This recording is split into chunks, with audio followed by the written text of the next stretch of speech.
Welcome back to the Detroit is Different podcast. And this seems to be the running theme of every one of these podcasts almost. But seriously, this is somebody that was really supposed to have been here a while ago, right? So it's been like an email exchange. And somebody else connected to the center going to also pull up in here sooner than later, is it? But so much more than just center in law and justice. Also creativity and for show connected to the people. Asandi, how you feeling today? What up, though? I'm good and honored to be here with you today. Thank you. Yeah. Thank you. It's like melanin going, locks going, just blackness. I love it. Yeah. I love it. How we do. African. It's like jewelry, art. I'm with it. Yes. Earrings, amazing. These people like, man. Thank you. Fly. Super fly. Thank you. So, and then trying to get that summer fly in because it's about to be the bundled up mud cloth coat. I'm just right. It's coming. About to get winter fly. Right. All right. So, Detroit is Different. Always start with origins. We was actually pre-gaming a little bit on some family.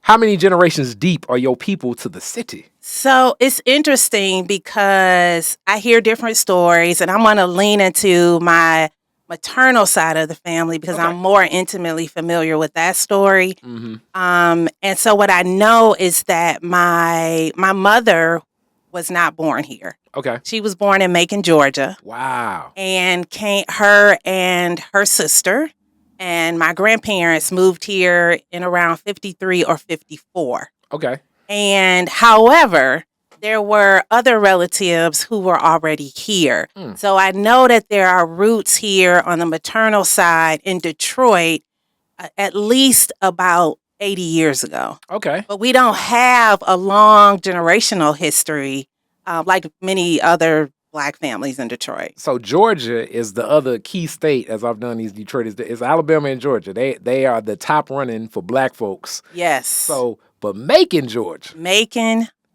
And we still have, there are whole other roots down there that we have been able to trace back to the mid 1800s. Okay. And land that my family still owns and build houses on. Okay. So very, very proud of that. And that's following the maternal, like my grandmother's. Okay. My grandmother's paternal line. So are your people still down that way? They're still down there. Okay. Yeah. So the immediate family is all here, with the exception of my daughters in Texas. But we still have family there, like deep roots. We haven't had a family reunion in a while, but we're overdue. So this is a plug for that. So for family. For everybody with them Georgia roots. Yes. Them pecans, boy. And the peaches. Pecan and peaches. And other things that will be exported out of the state up north. Exactly. Yes. It was when people would go down south, you just come back with a bunch of stuff. Yes. You have a list of what to bring back. Yeah, a list. I'm guessing you've been on a car ride. Oh, my goodness. I just got off the highway yesterday. I love highway driving. And that is very much attributed to these trips down south and up and down 75 and riding through the mountains. I love highway driving. I love it. Yeah. Okay. And that's like I did another interview not too long ago. That's pre before you could Google Map. Oh my goodness. Yeah. Anything like that. You would go to AAA, you get a triptych, but back then, like my grandparents didn't need it. They knew that route. They knew where to stop.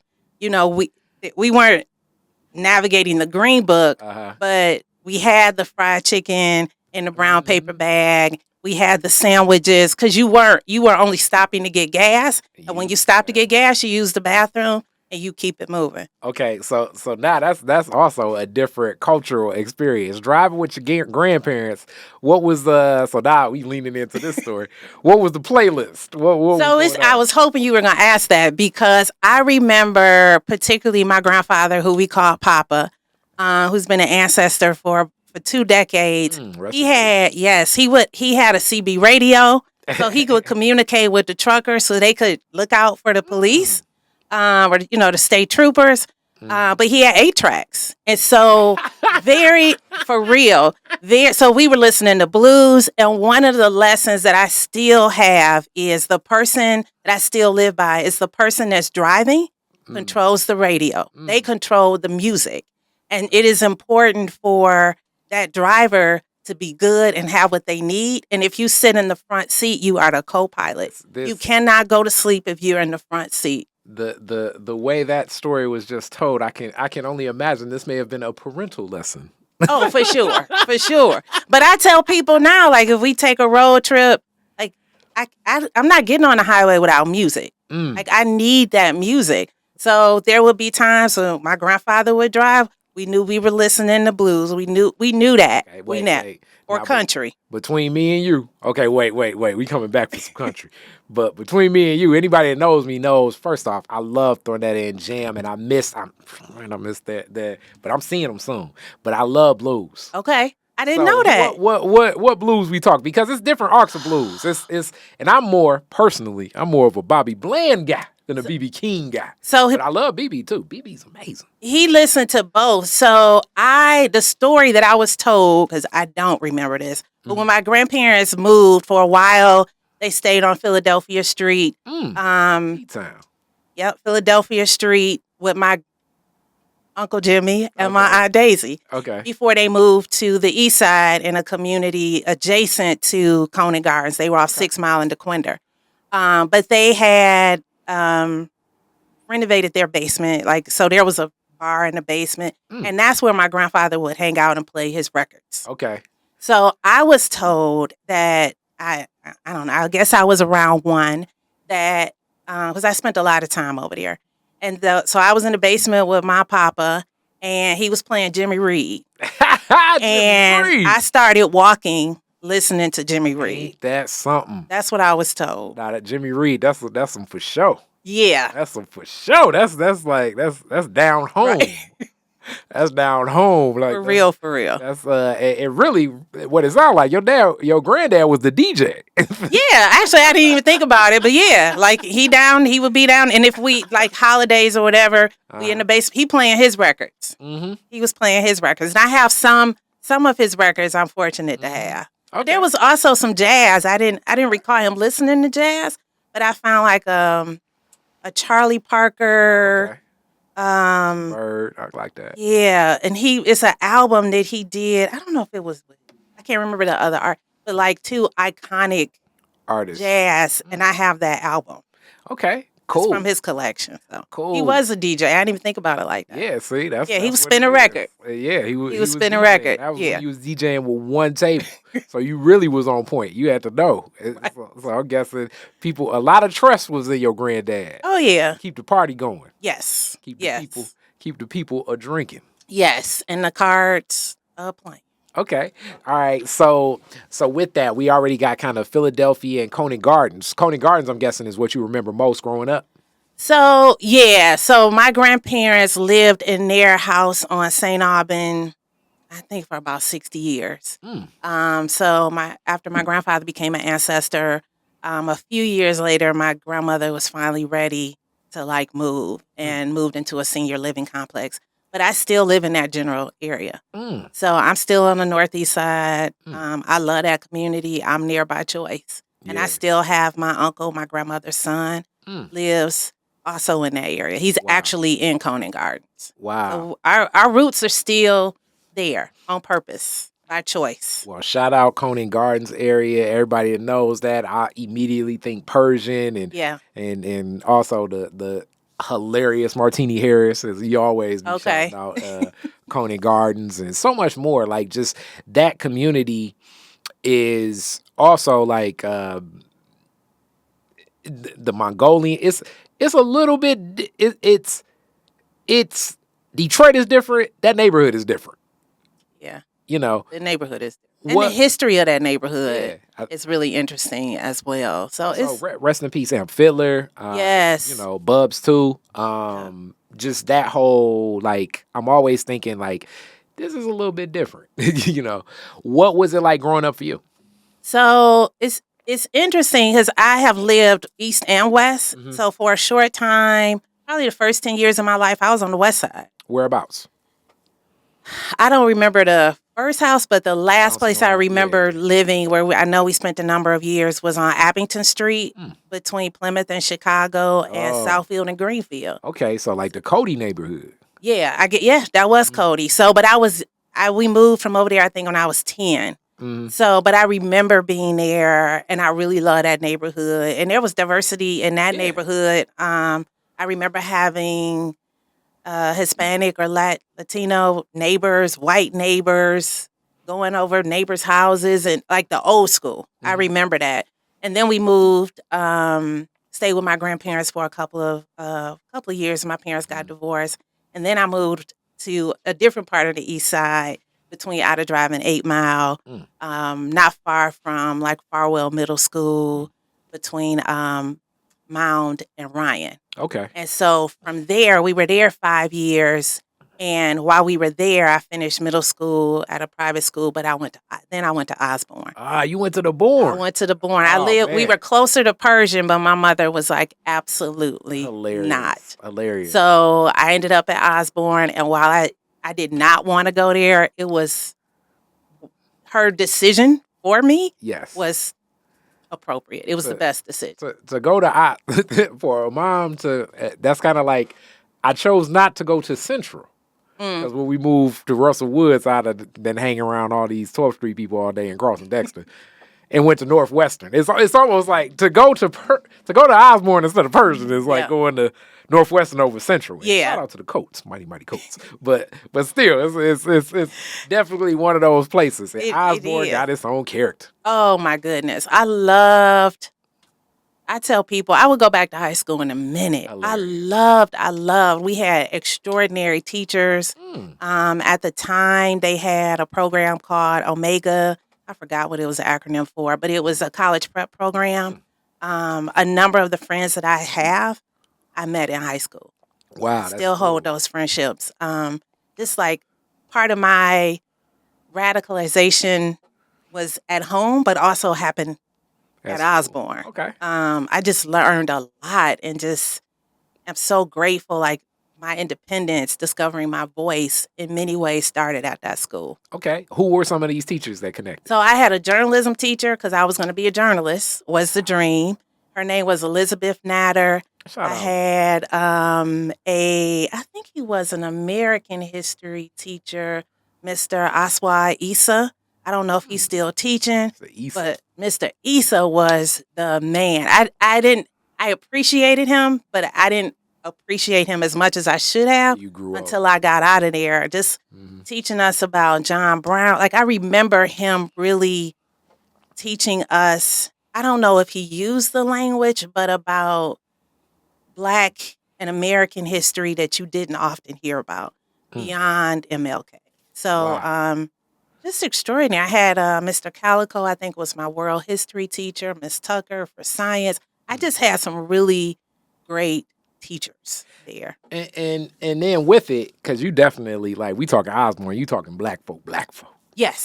So to be a dynamic teacher there and connect with messaging, it's a different type of pour in than like being at, I don't know, like a Cranbrook or something like that. And no offense to that experience either, but absolutely. At Osborn connecting with the student, it's almost like being a comedian walking into a hostile environment or something. It's like and then to get those hearts and minds and grab them.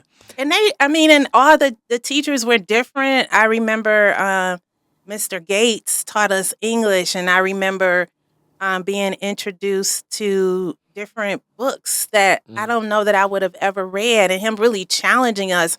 So I feel like at that time, not only did we have dynamic teachers, they were able to connect and bring who they were and show up in the classroom, whether that was being more stern or sarcasm, because we have some sarcasm. I recall Mr. Gates being sarcastic as hell, but it worked. So you had that connection, and I definitely felt this genuine interest in our learning and our growth and development. So I had a great education. So in journalism, you spoke to. What connected you to journalism? I love I still love to write. While most of my writing these days are emails, I love to write. And so as a little girl, I don't know if you remember this, but like back in the day before, you didn't have a lot of Black newscasters back in the day, in the 70s when I grew up. So I really wanted to be a TV broadcast news journalist. That's what I wanted to be. So probably when I was around maybe 7, 8, 9. So you had Doris Biscoe, you had Beverly Draper, you had these Black women on TV. We had several of them. Diana Lewis, which was like exceptional. I was like, oh, I want to do that. So in Latchkey, me and my best friend, Concetta Lewis, at the time, we would write our own news stories and sit at a table similar to this Wow. and be doing our own news broadcast. Wow. And I was like, this is what I wanted to be. And then, you grow up and you develop some insecurities. And I was like, no, I don't want to be on camera. So even this is a big deal for me. Yeah. I don't want to be on camera, but I still want to write. And so I was like, oh, print journalism. I wanted to be a columnist. The dream was to move to Chicago and work for the Chicago Tribune. Ain't that something? That was the dream. So then, and I often talk about this too. One of the first English lessons that I had was to read a newspaper article and give who, what, when, where, why, and how. Now, I often say this where like back then, media, because you don't have internet media and social media and content creation, it was so different then. Yes. Whereas I do consider myself a pretty smart person when it comes to that, but most articles I couldn't. It would stomp, I think, some of the most brilliant people to answer those questions. But that was like lesson 101 early, how you learn and quote unquote reading the newspaper at a third grade level. You're going to get a little bit of this, a little bit of that, a little bit of this. And the only opinions were in editorials, whereas things mesh and become more editorialized. Were you one of those avid newspaper readers at that age? No, which is so funny you mentioned that because I despise reading the newspaper. So the fact that I wanted to be a journalist really, it really didn't make sense. And I remember being required to read the newspaper, and I was like, it was not interesting to me. Because back then, if people get like, the newspaper was so straight of who, what, where, when, why, how. Nothing like I mean, we could almost pull up a headline. It'll be like, I don't know, like a presidential election. The debate, who do you think will matter? Like, that's not how it will be written now. Back then, it would be like, the debate will be this date, this day, the Republican and the Democratic nominee will face off in a debate forum where they're going to cover these 4 topics. It will air at this time. It was certainly less sensationalized. And then what I really was curious about, I wanted to hear people's opinions. And I wanted to voice my opinion. I was like, oh, but I didn't realize that until I got to college. Like, oh, I don't want to be a journalist. I want to be a columnist. So during this time is like kind of the mesh more so, with the columnists, with editorials and everything. Kind of your stint in your lifetime, you've seen it flip because back then so much of the newspaper was just so built on like not giving any news. Like those, like the newscasters I remember most as a child, the Brokaw, the Koppel, the Jennings, like almost very stoic, as if it would be like, the president was shot today. Yep. The Dow Jones is down 3 points, whereas now everything is so personality, emotion, like where it's almost so much personality, you don't even know, like it's so many times where a story will happen now and you just want to know, okay, what happened before I want to watch all these opinions of what happened. Yeah. In this space, it's completely. It's different. I don't even I stopped watching the news probably maybe 15 or so. I just stopped.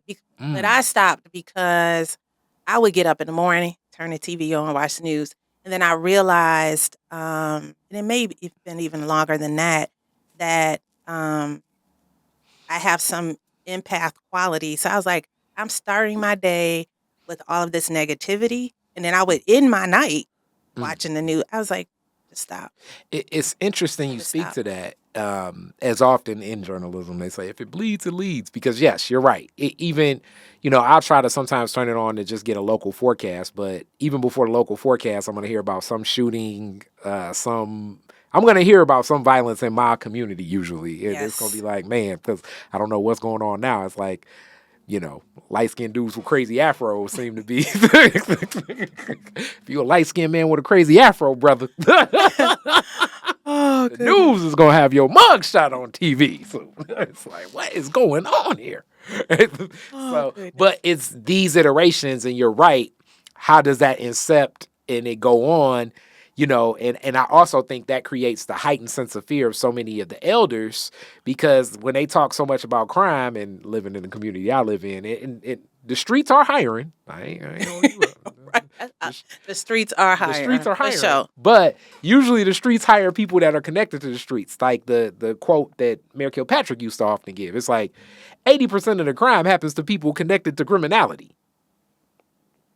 So if you avoid criminality, which I know some people seem like it's harder to do, then you're probably going to avoid a lot of crime. Good. Yeah, you're probably good. I tell people jokingly, hey, if some shit pop off, I don't need you to stop, but text me on your way out, because I'm going to miss it. Like, my sources of news are very limited on purpose. So like, if something happens that I probably don't know. And that has happened where it hasn't been major, but things have happened or like major events that I was totally oblivious to. I get a call or a text message like, if it's time to be out, something's going on in this or whatever, send me a text while you on your way out so I can go, and because I probably won't know what's going on. Because especially like where you stay, like Conant Gardens, similar to my 12th Street neighborhood, is one of those communities people like, you over there? That's the red zone. Like, I don't know, like about 10 years ago, like I want to say, I even forget what, I think it was Gangland came and did something over there, and it just made it the red zone, and Gangland is so ridiculous. But it's back to those communities, and a lot of people I know have been there for generations.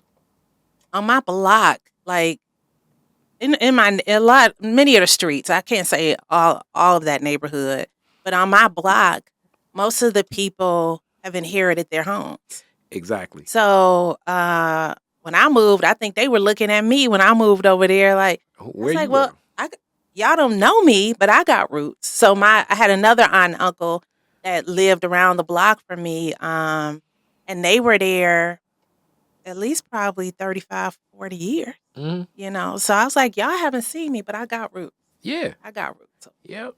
And one-on-one, live in the hood, just stay to yourself, be cool, be kind, and everything. Yeah. And I have good neighbors. Like, be swimming. I have good neighbors, so I can't, folks look out, folks will help. Like, I have good neighbors.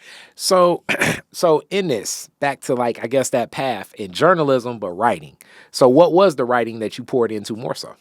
Once I took my first journalism class at Wayne State. I was like, can't do it. This ain't it. I will be miserable if I have to do that. The what, when, where. No, I'm not doing that. So somehow or another, I don't recall, but I got introduced to like marketing and public relations. It's like, oh, that's a path where I can use my creativity, because I used to be a poet, but not a performance poet.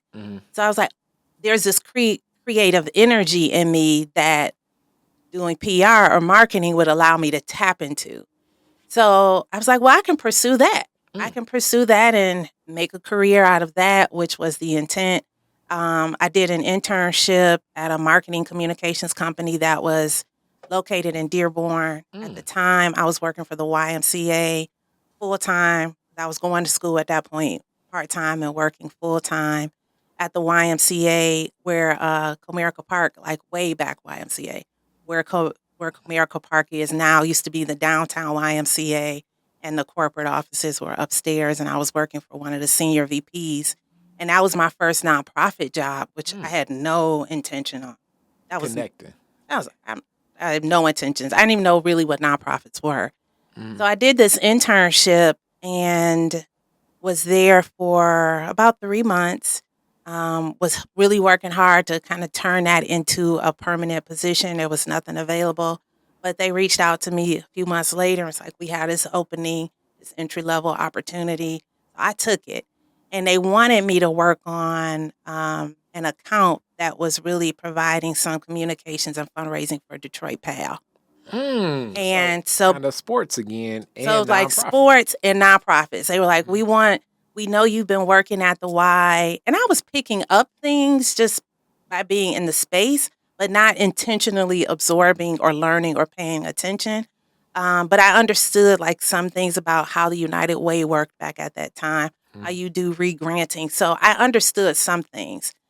So I said, okay, like, great, whatever. And so that really kind of pushed me into nonprofits and fundraising and marketing and communications. Wow. And that really set me on unknowingly the career path that I'm on now. It really did. So technically, for everyone to know, the nonprofit is very much like a for-profit, sometimes more aggressive in this region, but fundraising is paramount in it. So like to connect to that is key. So you were entering into basically like the suite of every nonprofit leader walking up to you like, I need that. But I didn't know what it was. I didn't know. I don't even know if they called it. I don't know what language they were using. But the reality was that we were doing annual campaigns, but we weren't calling it annual campaigns. We were doing donor solicitations, started to think about major gifts, planning special events at the time. PAL was one of the charities that was participating in the auto show charity preview. So like making sure that we sold tickets and folks would select PAL as their charity of choice, because it was very different than what it is now. But it was a significant fundraiser. And at the time, PAL didn't have like an executive director at the time that I was working there, and they had a mix of police and civilian staff. So everything about it in this era of the start is not where things stand now. You're watching it develop. Yeah. And are you still in school at the time? So nope. I was like, I got a job. I'm good. You know, Okay. I don't need to. I'm like, I'm good. I'm working. And I was not having, despite currently being employed by Wayne State now, I was not having a good experience at that school. And at that time, I saw many of the people that I was in school with had stopped going. Very few had graduated undergrad. I was like, I just was like, this is not it. Which So we're gonna open up and we're gonna discuss that, because I have to bring it up because it's such a big topic. So for people that watch this that aren't in Detroit, Wayne State is located in the center of, it's in the city. And Wayne State's history with Detroit, like all institutions in America, the racial relationship between black folks and the institution is not the best. The iteration of one of my mentors, Chokwe Lumumba, Jeffrey Edison, and many of them that were taking they're going through the law school and what they face, to very well known the fight to get the Black Studies department there, and the protests and lock-ins, when we think of Daryl Dawsey and many others that were associated, Errol Henderson and many others associated with that, and even like a interview I did with Shelley McIntosh, like Wayne State, like many institutions. So I'm not taking Wayne State and making it seem like, they are not unique. Many institute, like I don't think of any American institution in working with black people where it's like, oh, that's where black people were. That is anything that could be constructive for community. It just is the design of what America is. And it permeates throughout. Even when we think of, at the time, Wayne State's president, David Adamany, that ends up transitioning to be one of the first people that take away the right to vote. When we think of the Detroit School Board and one of the deals to sell Detroit public school property to Wayne State that seemed to be very what's going on. But a lot of stuff like that was happening in the exploration, but also during this time, that relationship. So things have shifted and things still need to strengthen and be better. Absolutely. Absolutely. And I'm glad you mentioned, so I talked about in high school, like there was some radicalization happening in my home, but also in high school. When I got to Wayne State, so I was a part of the study-in. I was a freshman. That was my freshman year. And One second, time out. You were there as a freshman? Yeah, I was there. I was a freshman. Wow. It was April 89. I started in the fall of 88. And I thought that it was just going to be a couple of days. Like I had been coming to meetings. And while I knew some people at school, I was very much kind of in many ways how I move now. Like lay back in the cut. I'm watching. I'm listening though. And I'm observing. And I'm down. Like you may not hear my voice, but I'm down. I'm there. I'm showing up. So I remember, and so that also, even in the work I do now, that's still, I bring that history with me to the work that I do at the Detroit Equity Action Lab. But I remember thinking like, okay, this might be a couple of days. So was a little prepared for the study-in.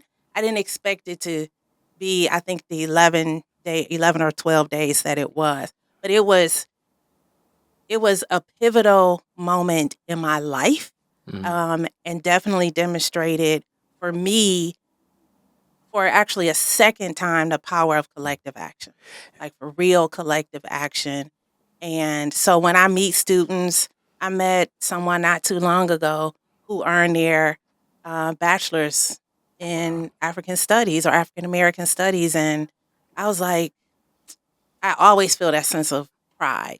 And I don't know if people can kind of make the cultural connection, and that's what I love about Detroit is different, that I can layer so many people's different stories now because I can add you to the mix and different people's story. Gary that leads Plowshares, he was in that mix. So like, oh wow, and because there were over 100 of us, and Ken Cockrell Jr., which brought out Ken Cockrell Seniors in that mix, and his wife, and many of these other people, and their supporters, Tafari Brent, Chaos and Maestro are down there, like the Aisha Shoelays Pyramid Performing Theater are doing African dancing and drumming, which is... I just found out you went to the Shoelay. Yeah, I'm a Shoelay There's kid. multiple connections. Yeah, I'm a Shoelay kid, and that protest is what led Baba Kimfense, that now Dr. Kimfense, yes, at Wayne State, yes, to say, this is where I want to go. But if, like, when these connections that become so strong, even connected to a lot of the student walkouts in the late 60s, early 70s that were happening throughout Detroit public schools to create Black studies departments and Black history classes there. Like, it's a premise that permeates in this protest culture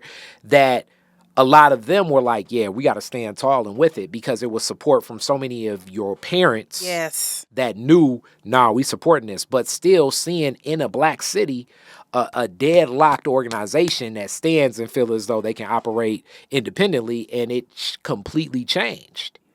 It was extraordinary. So I definitely, that's one of the many, I really want to do like some documentary on that, because I don't know how many people really know that story and how powerful that was. So it was extraordinary. I had wanted to write a book about it, so I was like journaling. I was saving all of at the time the South End. Really, it was decades ago. So I would save the page because I knew, I didn't know what the outcome was going to be, but I knew it was significant. I knew we were making history. Unfortunately, and those notes and things got damaged in my parents' basement. But I was like, we need to be documenting this. We need to be, this is a significant moment. I may not remember all the things. I would love to see something come out of that. And I would love to see more. I definitely want to lean in, but now I got to ask you the question. While you're going there and you say, it's not feeling right, what was it like for just the regular professors, So part of the disconnect or whatever. Yeah, one of the things that we were fighting for was to get the Black professors tenure.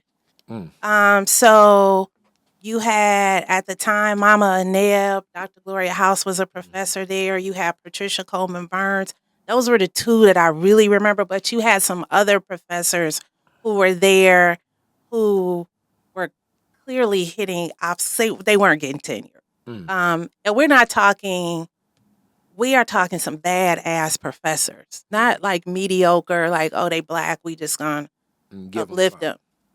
No. I mean, and if anybody know, both of those women are extraordinary women. Yes. And so that was one of the things that we were fighting for. So while the school was conveniently located, I never felt like it was a place for Black people.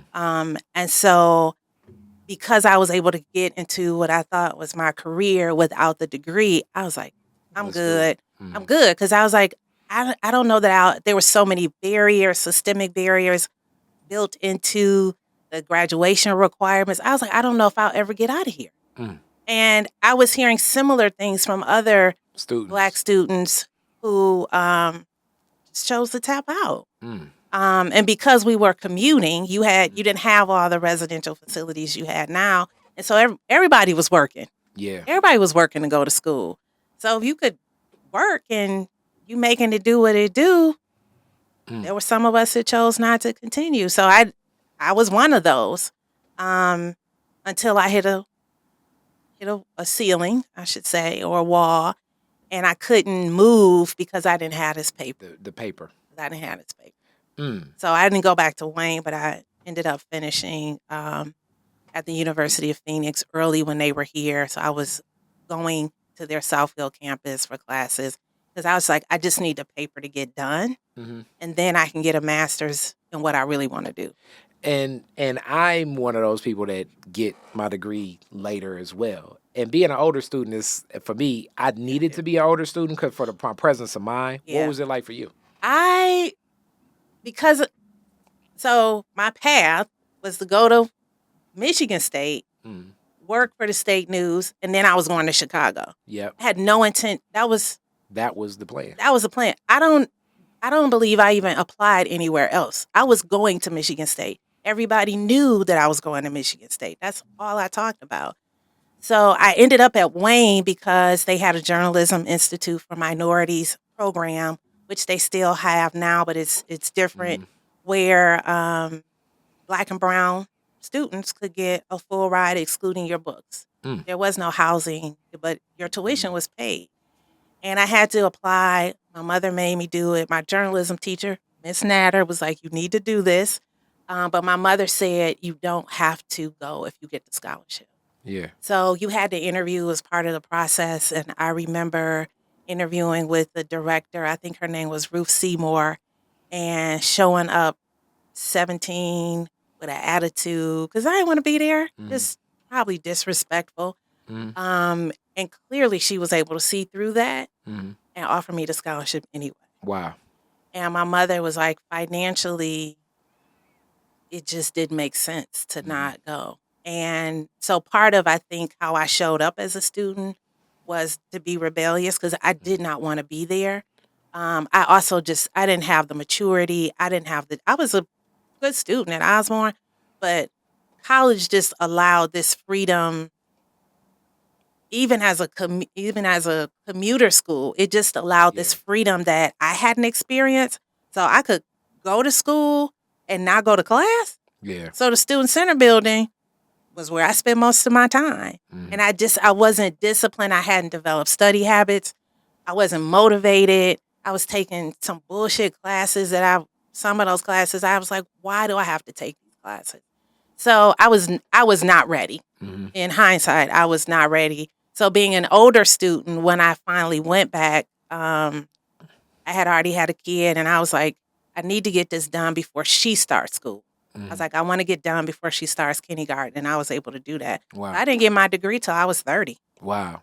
And in it, it's a different type of focus of everything. And just the interview, a rap like, working in school, it's working in groups in school and everything. Like, the focus becomes more clear. The part of, I think, college is also knowing, like, the studying, knowing what you should take, what you shouldn't take, going through, for lack of a better term, going through some bullshit, but just knowing how to complete it. Like, Yes. that's a process that you go through. And it means something. As I have like a running joke with my project manager, Suzanne. It's like, everybody that's always like, I'm 1 credit away. When you work with them, you find out it's like, I know. I know why you 1 credit away. Right. You 1. I know. In many ways. No, because it's and it's so, because it becomes such a natural selector, because it's already so scarce for opportunity. The first thing they're gonna say, you got a degree or not, and then it's like, if your resume just gets tossed just because of that, knowing you're more brilliant, or somebody like you working in the field, I assume you would be in it, but end up probably with so much less money, less opportunity, less authority, less position, but still have all the know-how. So it's like, let's go on and do this and check this box. Yep. So I did, and I'm glad I did, because it allowed me to do and study in my grad school experience what I wanted to. And it gets the chip. I know for me, it got the chip off my shoulder of always feeling like, are they like I got to work double time without, Yeah, the story we having narrative our mind, we tell ourselves. often like, I ain't got no, I don't need no degree, and da-da-da. And it's like, I didn't even say you do or don't. You know what I'm saying? But it feels that way when you don't have it. Yes. You know. Yeah. So in that, still in the mix, where you go for your master's is you say, like, okay, now I really want something I'm passionate about. Working in nonprofits has had its ups and downs, at least in my career. Yeah. So I have been laid off several times. So you probably also don't know that I worked at Nsoroma Institute twice. Okay. So I have either been in education, K through 8, or higher ed, or I've been in nonprofit. Okay, so let me also add this, as my very first interview was Baba Malik, and Baba Malik starts off, the very first Detroit is different of, don't start no school if you ain't got no money. So, now, with that being said, I just talked about, like, it's layers of business. It's like business, and then it's like business culture and hustle culture. Like, business culture is you make a plan, you think long term. Hustle culture is I want to maximize as much money as I possibly can get now. In the mix of that, it's also African-centered business, which is a mesh of community and business. And as much as hustling ain't business, community, and I do a lot of community business, it's so much more of a collective thought for how to make a decision. Collective thought for what the expectations of the decision to be made. Collective thought for who will be recipients of whatever it is. But usually when it comes to getting the money in, it ain't as collective. Yeah, it's that's a very, if you haven't been in that African-centered education community as a student, a teacher, a staff, it is a culture unto itself. It very much was the time that I worked there was very much a continuation of my education. Like that's those students, the staff, and those parents, that's family. Yeah. That is family for sure. And still, even though the school has been closed, I think it was a decade. I think it closed a decade ago. That's still family. Yeah. That's still family. So I mention that because the nonprofit and education, both of those have been like ups and downs for me. So in different roles, I really leaned into roles as fundraising, whether it was event fundraising or just a straight out fundraiser. But when we have national economic hard times, like in 2008, so I had been laid off there. I had been laid off at the school because we had to move. So our core demographic of, like, we moved away from where we had been for a number of years. So that impact the student enrollment. Enrollment is money. So I have had this, while love in terms of my career in nonprofit, it has very much been up and down. So one of those kind of lows where I went back to the YMCA. At that time, it was the new building, the Downtown Bowl Family YMCA. Mm. I was their annual campaign manager, raising money for the particular, the downtown branch. And I think this was in 2009 here. And so there had already been some layoffs, but I thought I was good. I had exceeded my fundraising goal. I'm good. No. So I get laid off. And the day that I got laid off, I was scheduled to go to an open house at U of M Dearborn for their MPA, Masters of Public Administration program. And while I was distraught, I was like, fuck it, I'm going anyway. Because I don't have a job right now. That doesn't stop me from pursuing this degree.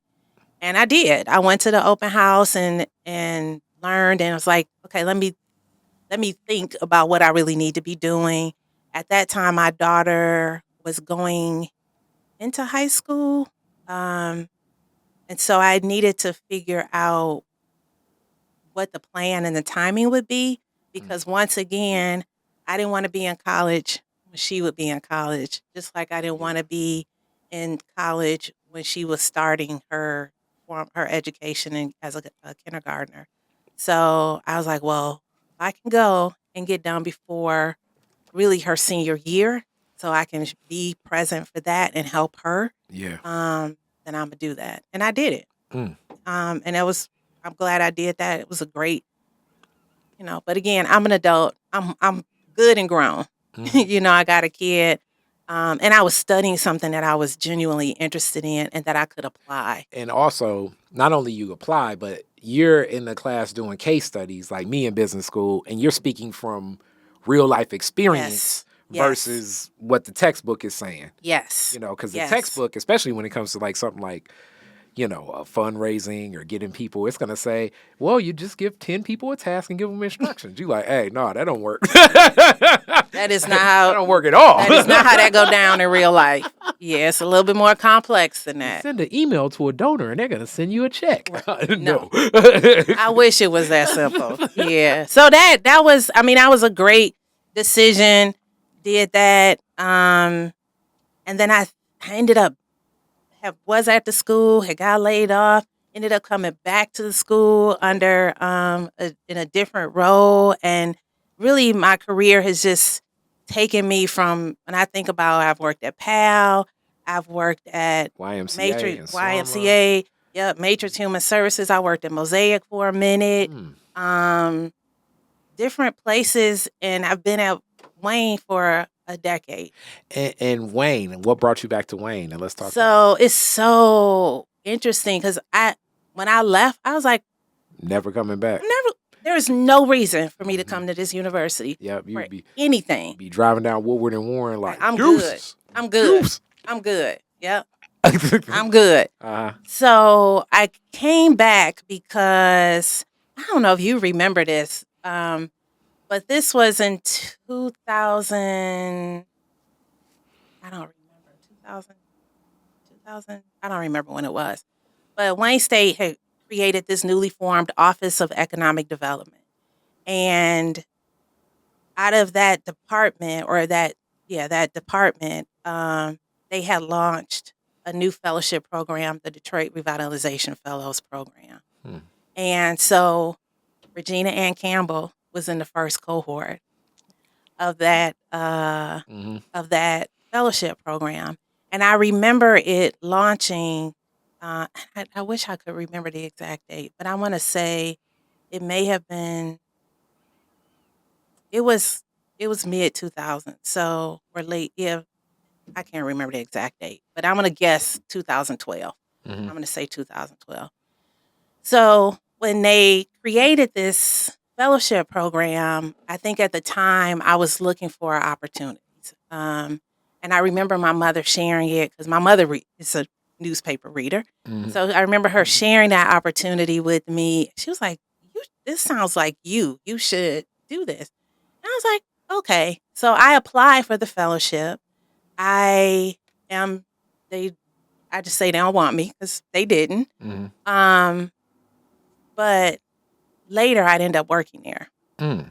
So what was interesting to me is, and I mentioned Regina because there were not a lot of Black folks from Detroit in Yeah. this first cohort of the fellowship. Mm-hmm. And even though they did not, they declined my application, I followed what was going. I just was curious, like, who did they end up picking? I was Yeah. curious about that. And I was like, oh, when I looked at the folks and the organizations they worked at and where they were coming from, I was like, oh, they weren't checking for me. Yeah. I was not who they were looking for, so that makes sense. So they had posted a couple of positions, this particular program, and Ambra Redrick, who we know, the CEO of Teen Hype, was in Leadership Detroit with the person, Greg Donnelly, who was leading the fellowship at the time. And at that time, I was on Teen Hype's board. And somehow or another, we got in this conversation about that position. I had met Greg because he was volunteering on a committee that I was chairing. And so I was like, I just want to let you know, just a heads up, if you see my resume, I'm applying. They had 2 openings. And I didn't think really much of it because I had applied to positions at Wayne out of desperation, just some full transparency. And the university's I'm going to just say the university has a reputation where you submit an application and you never hear anything. So you don't know what happened. So I didn't have high expectations, even though I had met Greg. We didn't really have a relationship. So he says, okay, I'll make sure I take a look at it. I get an interview. I'm like, I'm really more interested in this strategy leader position than this other position, which worked out perfectly. And I go through this intense interview process and I get the job. Wow. So I'm like, oh, this is great. I'm like, well, I didn't get into fellowship, but the next best thing is to be able to be a part of the team that's running the fellowship and be able to contribute in that way. So I joined them in 2014. And actually, I think the fellowship was founded in 2000, may have been 2010. So I joined them, later get promoted. And really unknowingly, we are doing racial equity work there, but we're not explicitly calling it racial equity work.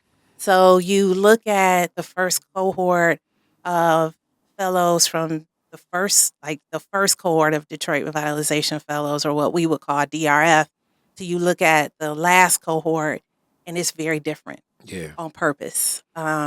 We started to shift how we were recruiting and the outreach that we were doing. We became more intentional about it being reflective of Detroit and acknowledging, like, Detroit, this is a Black city. This opportunity should reflect that. And also acknowledging and valuing the talent that was here, and not at the time like, oh, you need to bring people in to come save Detroit. Yeah. And so we collectively shifted that. And I'm very proud of that work. So did that for about 6 years. And then transitioned. I had already been doing consulting and the intent was to lean into that full time to build my consultancy, Say It Right. And Peter Hammer, who we know, who's the faculty director of the Damon J. Keefe Center for Civil Rights at the law school. So it's also very interesting acknowledging the history of the law school, that they have this Civil Rights Center is also really interesting. And it's interesting to me as a former student, to be working in that center. But Peter and I knew each other, but not well at all. Yeah. And he knew I had transitioned and reached out and was like, we're going to be posting a position, maybe think about applying. I'm good, Wayne State. Again, I'm done with Wayne State. But clearly, the universe was like, not today. Yep. You got more work to do over there. And that was for the position that he was interviewing for, was for the director of the Detroit Equity Action Lab. And while the lab is a racial equity leadership development program housed in the Keefe Center, we really operate in many ways. And we are Wayne State employees. We adhere to Wayne State's policies and guidelines. but we are fortunate to operate with some autonomy, and in many ways like our own little nonprofit, because we raise our own money. Our fellowship program is for the community, so we don't interface with students at all. It's really about the community, and pouring into and equipping racial equity leaders with tools. I love that you eloquently said that story instead of writing it, even though I think it'd be written beautifully as Oh, well. thank you. And you piece so much together. That's where like people always say I talk so much in my podcast, but it wasn't nothing else to add. And I also appreciate that you talk about the development of a concept, because oftentimes the design of America, just due to the socioeconomic, political positioning of things, definitely leave a lot of our people on the outside because the design was never designed for us. With that, this is the tough thing, in which people will say, "All right, look, you sounded like a person on the other side." I'm not going all the way Booker T. Washington for folks, but part of that design is the unknown, and as things shift, and things have not shifted enough to resource our community at all. But as things shift, opportunities begin to present themselves that didn't exist before. So at that time of those protests, there were many programs in engineering and automation because the pockets were looking like the opportunities here were built around the ideas of the automotive industry. So things like Detroit Equity Action Lab come up and are birthed from the inception of people such as yourself and many of the other people that have been incepted of these ideas of like, okay, see, before we even move to automation, or AI, or whatever, we need to work out some of these things going on to get equity amongst everything else, because if they can't focus on the disparities that exist that they're facing, they're not going to be able to onboard for what you think is productivity in a workplace. So the design and the birthing of something like that on a college campus, and this is vital, as I know the person that only thinks engineering brain and in school should only have math and science thinks this shouldn't exist. This is vital because all of these institutions, as much as it definitely was a George Floyd moment that impacted anything associated with black people at the time, where white folks is calling you like, I want to apologize for my racism. And it's like, what are you talking about? What are you talking about, Andrew? But beyond that, the moment in the time now, if you're not leaning into where something is more progressive than where you're staying static. And if you're staying static, you can't function and you're not going to thrive in what's happening today. And what's staying static, as we talk about the cultures of things being organizational leadership, almost every business wanted to be like General Motors. So that impacted all of the schools here and everything else. And basically having a meeting for a meeting for a meeting for a meeting for a meeting for a meeting for a meeting. And then the automotive companies, like I tell people, it's like the people that do the best in this new design of cars aren't going to come here because they don't function in the organizational function of how the automotive companies function here.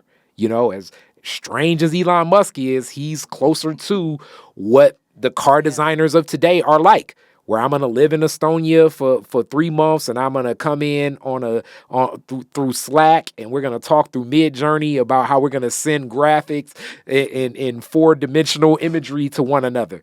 That is not that's the functionality of it. Yeah. And new cultures are created, and the Equity Lab is creating a new culture where obviously I'm sure I've seen it.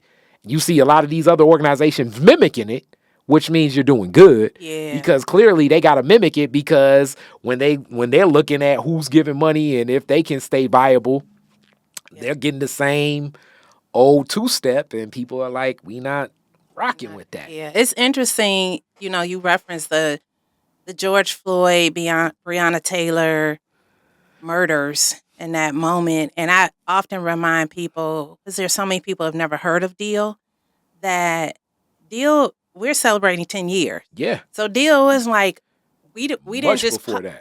pop up in 2020 like, oh, we care about no. Yeah, Deal was doing like, this was a thought idea a decade ago, Mm. before folks were having these more public conversations. And so that also was important for me because I got hired in 2020. Like, so I'm interrogating what's the real? Because Mhm. I'm not gonna be associated with some With surface level shit. window dressing. I'm not doing. That's not how. I don't have time for that. Yeah. So I'm very. While I wasn't there in the beginning, the folks that were instrumental that helped Peter. I think about, even though I never met her, the ancestor, Mama Lila Bell, like Mm. that it really influenced and shaped and helped really the deal that is evolved today. So yeah, it's important that folks understand, and we take risk. You know, we are a team that is all women of color. Mm. Very proud of that, and we are explicit in our work that we are not DEI. We don't even talk about DEI. We are Mm. anti-Black racism. And I love that boldness. And that's one of the key reasons we've been at some of the events around town that are focused in different spaces of Yeah, arcs of it. that's not our lane. And in reality, I've been always one of the most provocative people, even when I be in my business classes. You got to explain what that means to me. Like me and Anika, and shout out to Anika, always like go a little bit back and forth. It's like we got to quantify what that value is. But if it's not incepted in the culture and the intentionality from the origin and understanding why and how from top to bottom, it's going to be hard to connect. You know what I'm saying? It's something that's immediately rebellious in my favorite art form of hip hop because it's incepted in rebellion. So it's like that's gonna always be there. Yes. You know, it's like the minute that a person that's 15 turns on a rap song, that somebody that's 40 is like, I love that. Immediately, it kind of makes the 15-year-old be like, oh man, I gotta listen to some new rap. That ain't what's supposed to be what rap is. Oh goodness. You know what I'm saying? Yeah. So like Yeah. and I think that feel, that culture, and having that understanding, knowing that things could be provocative. So seeing people such as you and Peter, like in more community meetings, like, you know, if this was 40 years ago, you all would be at the expensive galas and stuff like that. You all will go to a gala, but y'all are gonna be at, you know, Fred Hampton Jr. is gonna be over at Yusef's, and y'all gonna show up over there, and it's like that's not what would have happened 40 years ago because the culture is shifted. Yeah, that's a good point. You know, I think we are also just primed. Like, I feel like there was, and in some ways there is, not at all related to politics. This season that we were in, I feel like it's shifting, particularly for Black women. Like this moment we were having for a couple of years. I also feel like there are many of us who are willing to take risk, and really try to agitate, or what I like to call purposefully disrupt, for some meaningful change. Not just about the talk, but like, what's the action? What are we doing? And what can we do together? So I'm seeing conversations that facilitate action and collaboration that feels different to me than I have maybe ever. And I think it's just so dope that those same connections through Amber, Regina, yourself, and many others, that cohesiveness exists, and it always did exist, but never to the point where you could push in the resources, because that's also one of the things big in me. I'm not one of the I don't break the intergenerational connection. I need my OGs, and I understand sometimes though what they did may not apply to today, but what they did give a platform. Absolutely. And it's up to us to pick up that baton and carry it further. So what you speak of is powerful, and you definitely now that I get that full scope and the story, like now we know Detroit is different is going to be in effect over there doing something, because we going to connect. I love that. I love that. Yes. Let's do that. So with that being said, thank you so much. My absolute pleasure. This has been a blast. Oh yeah, you coming back? We gonna be doing something. Okay. Disrupting. I'm looking forward to it. Y'all get ready.